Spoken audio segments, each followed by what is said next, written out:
ببینید بچه ها، برای اینکه ما این سبد حالا پلاستیکیمون رو میخوایم تبدیلش کنیم به یک سبد برای روی میز، حالا چه سبد نون باشه، چه میوه باشه، چه هر استفاده‌ای که میخوایم ازش داشته باشیم، برای اینکه میخوایم روش طناب کار بکنیم، سطح بیرونی کارو، ما قبل از اینکه بیرون کارو شروع بکنیم اول میایم داخل کارمون رو آسترکشی میکنیم. حالا این آسترکشی از بیرون من انجام دادم، شما به 2-3 روش میتونید انجام بدید. منتها این روش فقط چون ما میخوایم لبه کارو بگیریم، آستری رو به اندازه ارتفاع دیوارتون به اضافه 5 سانت اضافه دور تا دور کارتون رو اندازه میگیرید، پارچه‌تون رو برش میزنید و با چسب حرارتی این لبه کارتون میچسبونید.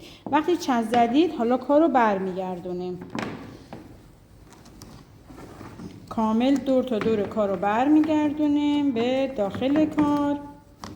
خب حالا قبل از اینکه بخوایم کفی کارمون رو درست بکنیم، اولین کار اول باید این ببینید این دیواره ها رو به این شکل محکم و تمیز به دیواره کار بچسبونید با چسب.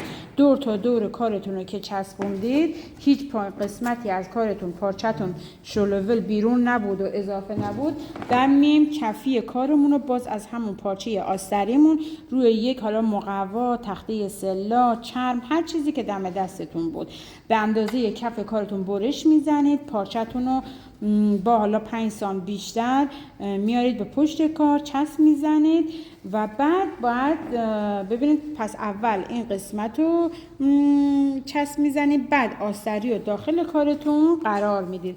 اگه قرار بود که اینو در بیارید برای شستشو، خب همینجوری قرار میده. اما اگه قرار نیست اینو در بیارید و میخواید ثابت باشه، قبل از اینکه حالا آستری رو بذاریم چسب میزنیم کف کار و بعد این قسمت داخلی رو قرار میدیم.